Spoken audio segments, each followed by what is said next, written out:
Hey guys, how you doing? I thought I'd do another little video. First of all, though, I want to say thank you so much for all the likes and the shares and the comments on my first paint video. I know I flooded the market and shared it on all the groups, but I've had a huge amount of people reaching out and saying they like my work and that truly means a lot. I really appreciate that.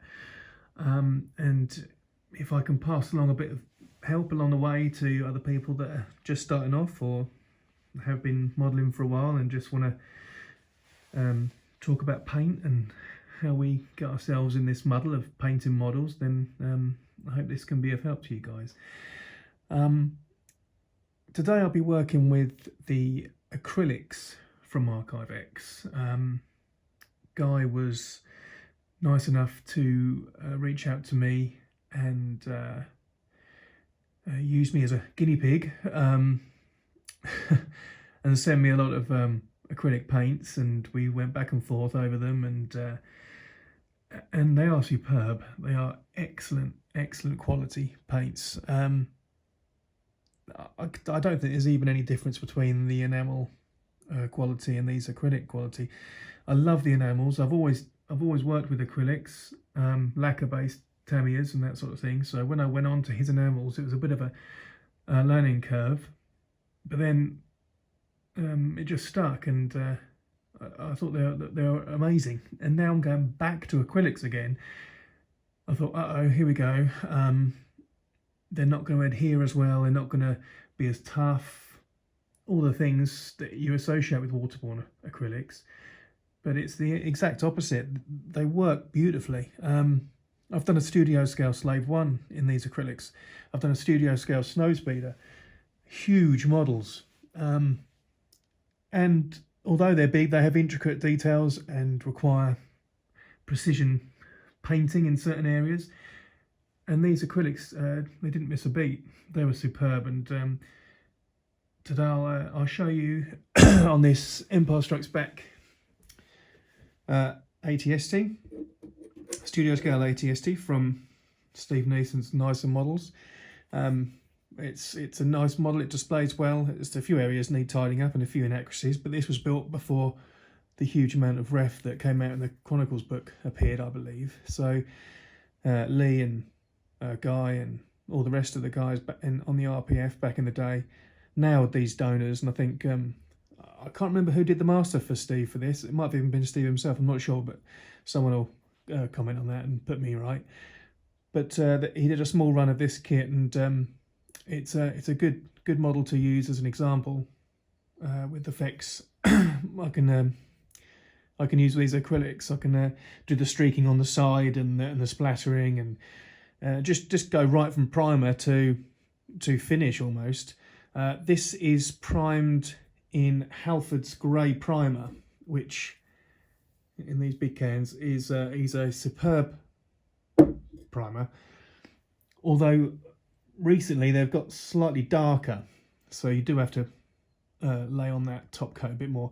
I usually use the surface primer from Tamiya, which is far nicer, but it costs a fortune and you only get a small amount. But with this Halford stuff, you can knock it back a little bit with a sandpaper and get a smooth finish. But yeah, so next step will be using SP Lettering Grey from Guy's new acrylic range of Archive-X paints. Just before I start painting, I just want to show you the ref I'm going to be using. This is the second of the Japanese Chronicles books. And it's fantastic. It's like the Bible for studio scale modelling.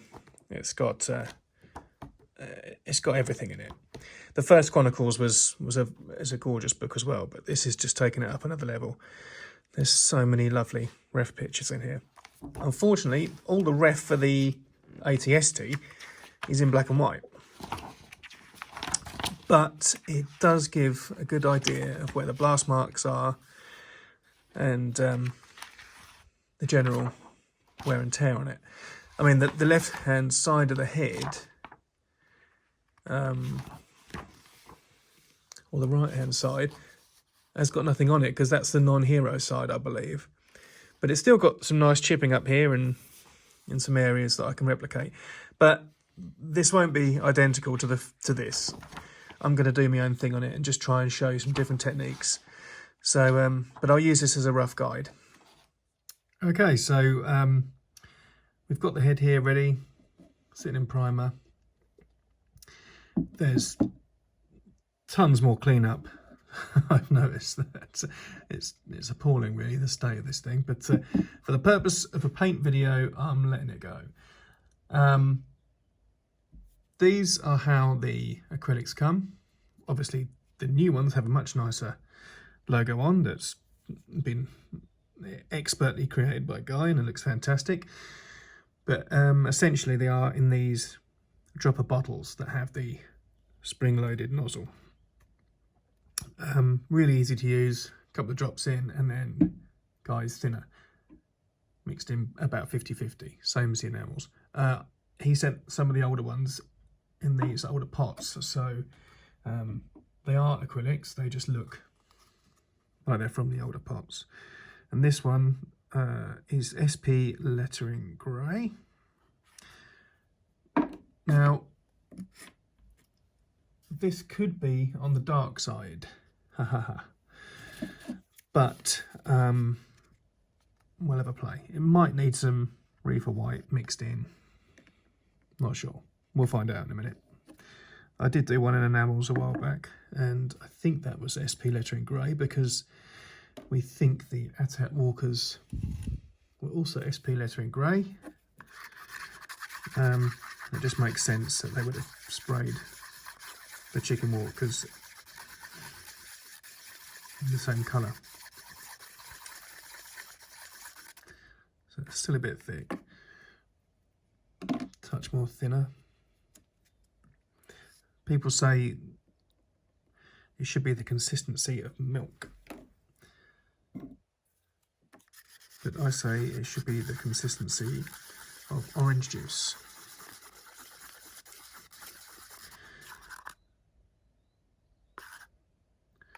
But we'll give that a go.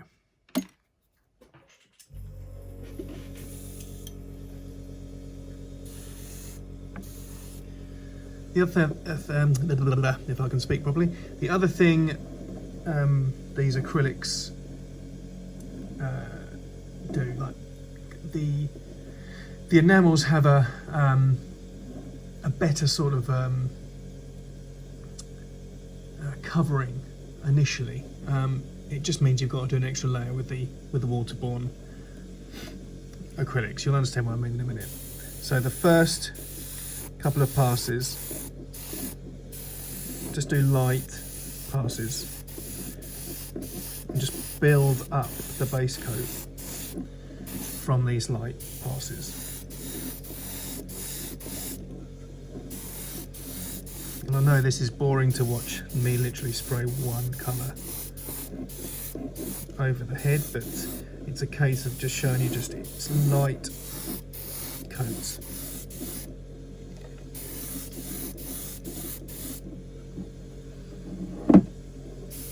And it's extremely difficult, as Lee quite rightly said, doing this with a camera against your nose while you're trying to spray. Okay, so I'll let that cure. Now I might give it a blast with the hairdryer.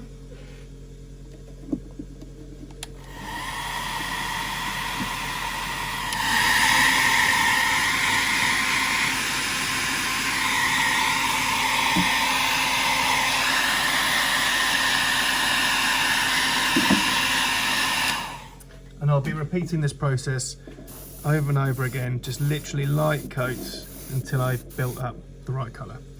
And that's going to be boring for you to watch, so I'll come back when it's base coated. Okay, so now we have the model base coated. This is literally about 3 coats.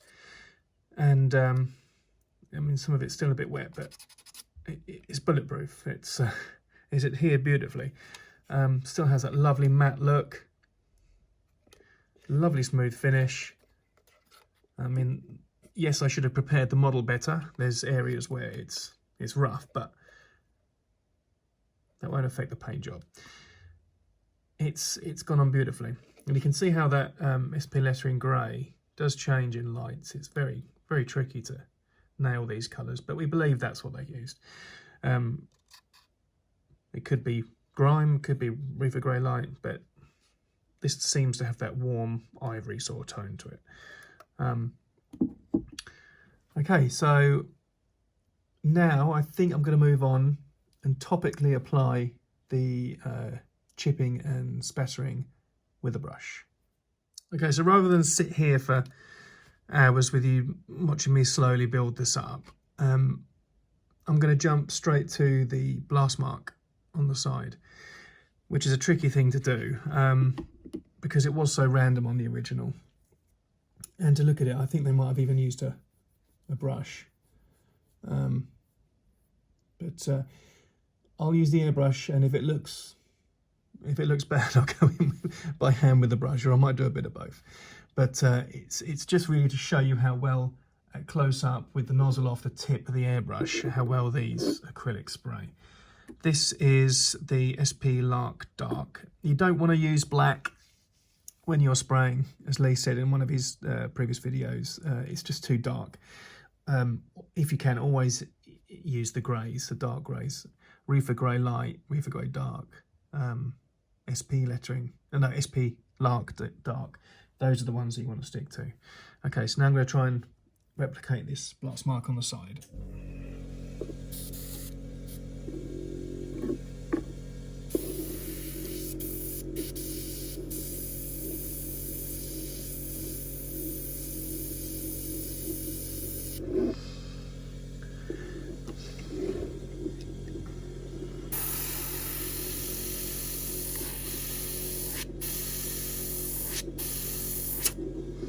Oh, sorry.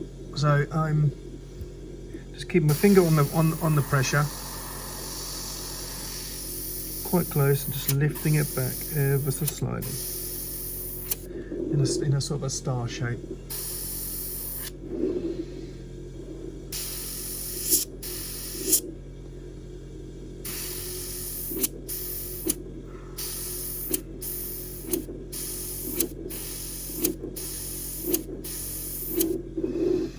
And you'll gradually build up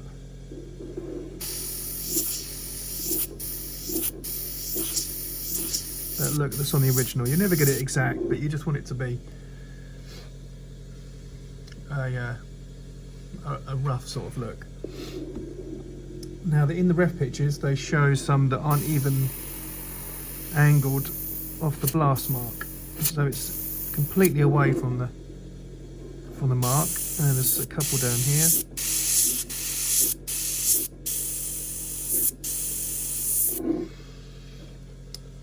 Okay, and then there's a few more that go up at the back.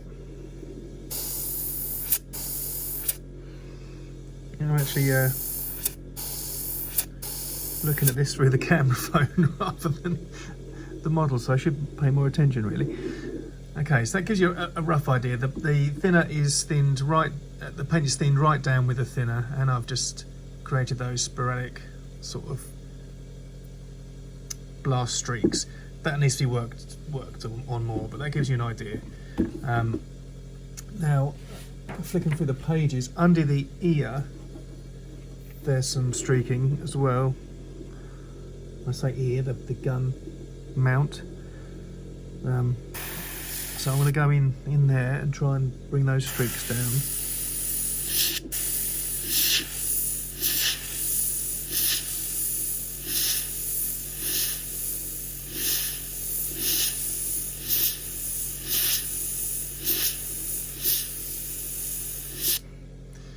That's given that look of sort of the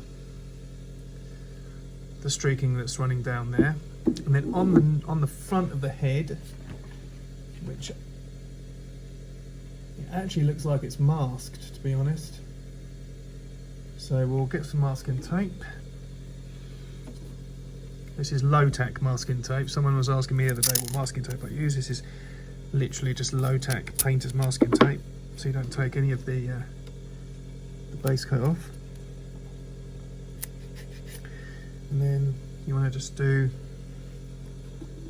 This sort of line at the top as well.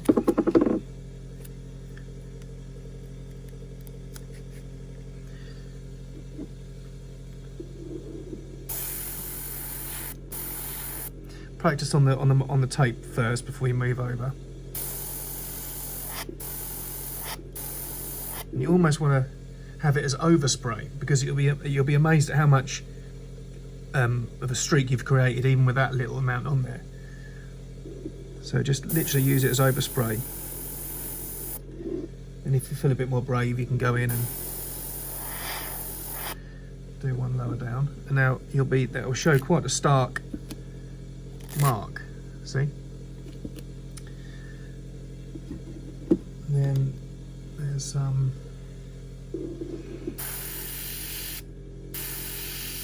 working down here. And this is all very, very quick and rushed, but it gives you the idea of how to do it, or not to do it. Now, and there's a line actually that goes across the bottom.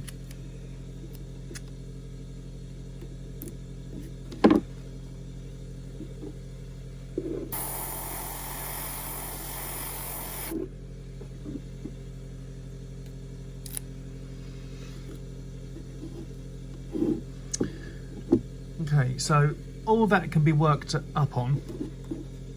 And being acrylic, now you can use guys enamels to create washes and streaks and that sort of thing without affecting the acrylic base coat, which is quite handy, and oils and all that sort of thing. So yeah, we might go in by hand now with some of the darker colours. So this being the non-hero side, it does kind of give you ability to have some artistic license and just use some general weathering. This is weathered black, I believe. The bottles Guy gave me aren't labelled, so I've just been going by eye and what I think they are. But a dark grey with a bit of brown in basically is pretty much weathered black. And I've got the old sponge again, and I'm going to take the most of that weight out on the paper, and I'm just going to go around some of the edges and just apply this sponge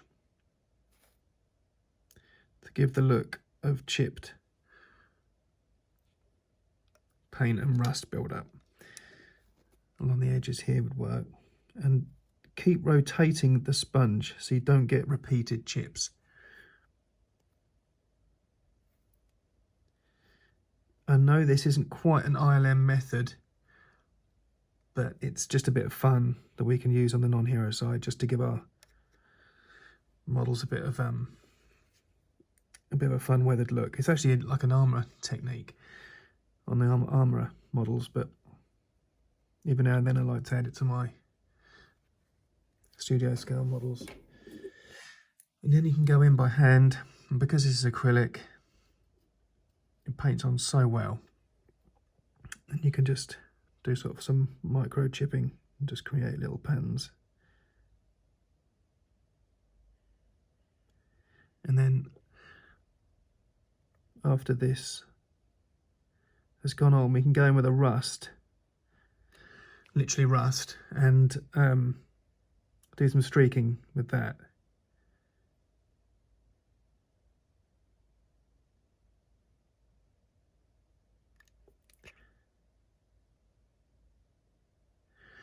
And then to give it the look also of like dented, damaged metal or steel, you can go back in with your white and sort of highlight the edges a little bit, just to give that sort of 3D look. Again, I'm stepping away from the ILM kind of things. That's a little too harsh. Just dab that away with the sponge. But you it's just nice to have a bit of fun with these. So I'll now go in with the rust. Okay, so now we've got the rust acrylic going on, and I'm just going to literally just go over that chipping ever so gently, and it'll give that look of like rust. And then you can do some streaks with it.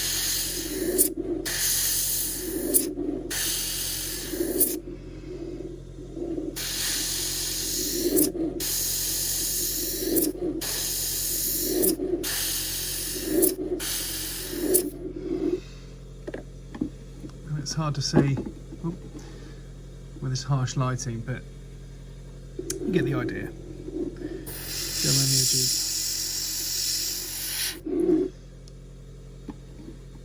And just get some rust tones.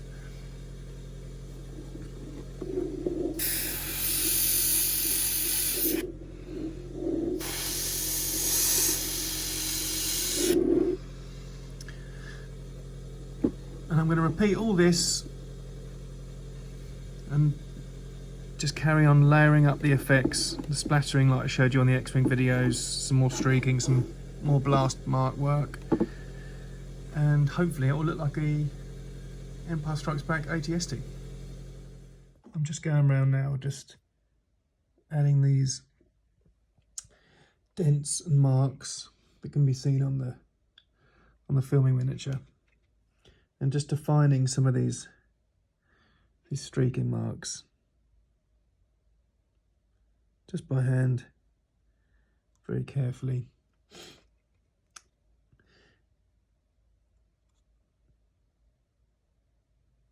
This is SP Lark Dark again.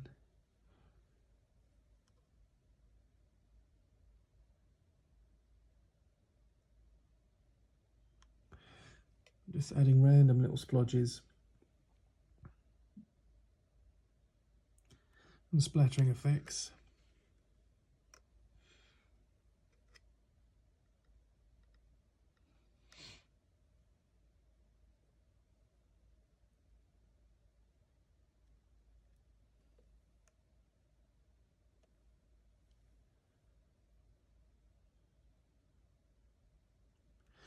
Doesn't have to be perfect. This is a number 30 brush.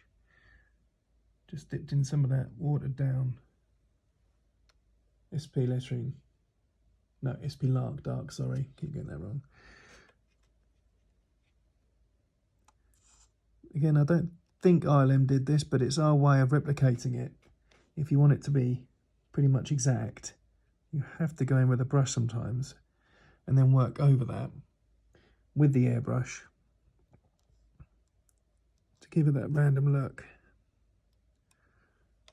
But these being acrylics, they just flow beautifully off the brush.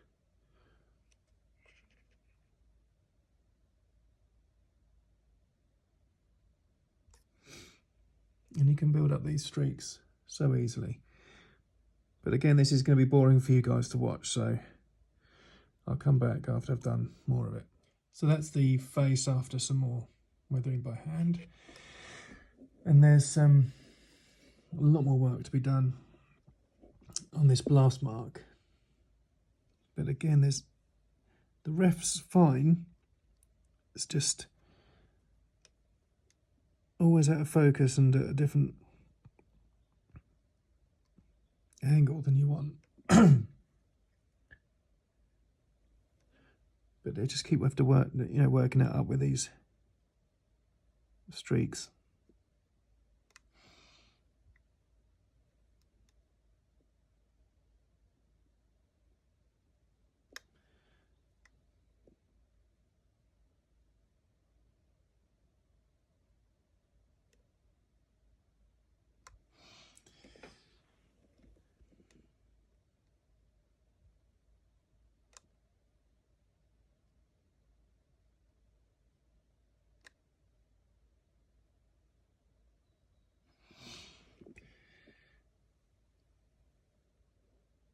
They're dotted all over the place, actually. It's quite a busy area.